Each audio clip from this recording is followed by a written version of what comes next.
Hi friends, అందరికీ నమస్కారం. MK talks ఛానల్‌కి స్వాగతం. నవంబర్ 9 కోటి సోమవారం. ఈరోజు పూజలు చేస్తే కోటి రెట్ల పుణ్య ఫలితం పొందవచ్చు.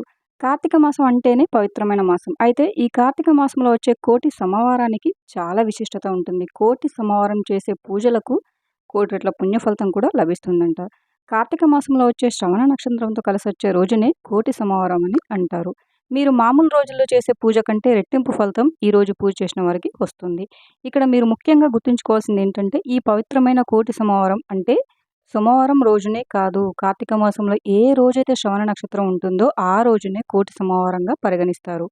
అయితే ఈ సంవత్సరం నవంబర్ 9వ తేదీన శనివారం నాడు కోటి సోమవారం వచ్చింది. కో కోటి సోమవారం నాడు ఇంట్లో పూజ చేసుకుంటే కోటి సోమవారాల పాటు ఆ పరమశివుడిని పూజించినంత పుణ్యఫలితం లభిస్తుంది. కాబట్టి నవంబర్ 9వ తేదీన శనివారం నాడు అనగా కోటి సోమవారం రోజున ఇంట్లో ఎలా పూజ చేసుకోవాలి, పాటించవలసిన నియమాలేంటో ఈ వీడియోలో మనం వివరంగా తెలుసుకుందాం. కార్తీక మాసంలో అత్యంత పవిత్రమైన రోజు కోటి సోమవారం. అంటేనే కోటి సోమవారాలకు సమానమైన రోజు కాబట్టి ఈ కోటి సోమవారం రోజున ఇంట్లో ఖచ్చితంగా పూజ చేసుకోవాలి. ఈ ఒక్కరోజు ఇంట్లో పూజ చేసుకుంటే చాలు, ఆ పరమేశ్వరుని ఆశీర్వాదం తప్పకుండా లభిస్తుంది. స్త్రీలు ఉదయాన్నే నిద్రలేచి చన్నీటితో తలస్నానం చేసి ఇల్లంతా శుభ్రం చేసుకొని ఇంట్లో పూజ స్టార్ట్ చేయాలి. ఇంటి గడపలకు పసుపు రాసి ఇంటి ముందు ముగ్గు వేసుకొని పూజ గదిని కూడా శుభ్రపరచుకొని ఇంట్లో శివ పూజను ప్రారంభించాలి. కోటి సోమవారం నాడు శివుడికి ఇష్టమైన పూలతో పూజిస్తే అఖండ రాజయోగం మీ ఇంటికి లభిస్తుంది. జిల్లేడు పూలు, గన్నేరు పూలు, జాజి పూలు లేదా చామంతి పూలతో శివుడిని పూజిస్తే కోరిన కోరికలు ఖచ్చితంగా నెరవేరుతాయి. ముఖ్యంగా ఈ కోటి సోమవారం నాడు ఇంట్లో దీపారాధన చేసేటప్పుడు పిండి ప్రమిదలను మాత్రమే ఉపయోగించాలి. బియ్యం పిండితో 2 ప్రమిదలు తయారు చేసి అందులో ఆవు నెయ్యి పోసి దీపారాధన చేయాలి. పిండి ప్రమిదలు ఎలా తయారు చేయాలంటే, బియ్యం పిండి కానీ గోధుమ పిండి కానీ తీసుకొని అందులో కొన్ని పాలు పోసి 2 పిండి ప్రమిదలను తయారు చేసుకోండి. ఈ పిండి ప్రమిదలకు కుంకుమ బొట్లు పెట్టి ఈ పూజ గదిలో ఉన్న శివపార్వతుల పటం ముందు ఈ పిండి ప్రమిదలను పెట్టి ఆవు నెయ్యితో దీపారాధన చేయాలి. ఇంకో ముఖ్యమైన విషయం ఏంటంటే, మీరు పూజ ప్రారంభించే ముందు మీ పూజ గదిలో కొన్ని అక్షంతలను కూడా పెట్టుకోండి. ఇక పూజలో నైవేద్యంగా అరటిపండ్లు లేదా బెల్లం ముక్కను నివేదించండి. చివరగా శివపార్వతులకు హారతి ఇచ్చి ధూపం సమర్పించి 3 ప్రదక్షిణలు చేసి అక్షంతలను తలపైన వేసుకొని శివపార్వతులకు నమస్కారం చేసుకోండి. ఈ రోజున చేసే దీపారాధన వల్ల, నది స్నానం వల్ల, అలాగే ఉపవాసం కోటి రెట్ల పుణ్యఫలితం లభిస్తుంది. కాబట్టి కోటి సోమవారం నాడు స్త్రీలు ఉపవాసం ఉంటే కోటి సోమవారాలు ఉపవాసం ఉన్నట్లే అని చెప్తున్నారు. ఉదయం ఇంట్లో పూజ చేసుకొని సాయంత్రం శివాలయానికి వెళ్ళి శివుడిని దర్శించుకొని శివాలయంలో దీపారాధన చేయండి. ఈ కోటి సోమవారం నాడు ఆ పరమేశ్వరుడు ముక్కోటి దేవతలతో కలిసి శివాలయంలో ఉంటాడంట.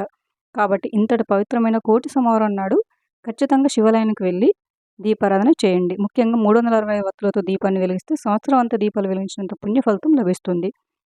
శివాలయంలో ఉండే గోపురం వద్ద కానీ ధ్వజస్తంభం వద్ద కానీ దీపారాధన చేయాలి. అలాగే దేవాలయంలో ఉండే రావి చెట్టు దగ్గర కానీ ఉసిరి చెట్టు దగ్గర కానీ దీపారాధన చేయవచ్చు. అలాగే గుడిలో దీపాలను వెలిగించడం కుదరని వారు ఇంట్లో పూజ మందిరంలో కానీ తులసికోట దగ్గర కానీ దీపారాధన చేసుకోవచ్చు.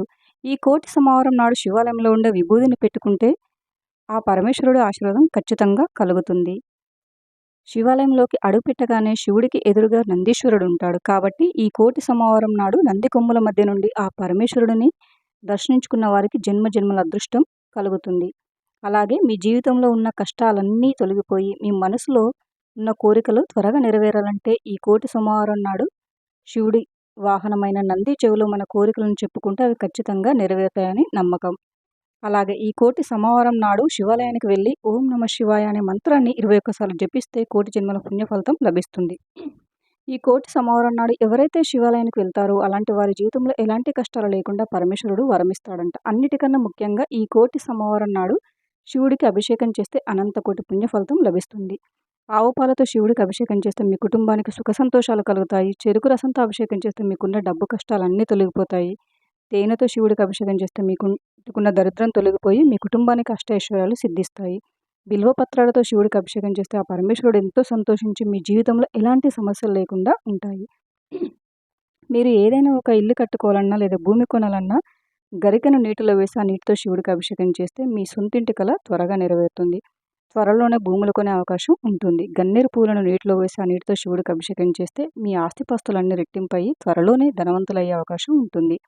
ఆవు నెయ్యితో శివుడికి అభిషేకం చేస్తే 7 తరాలకు తరగని ఐశ్వర్యం మీ కుటుంబానికి లభిస్తుంది.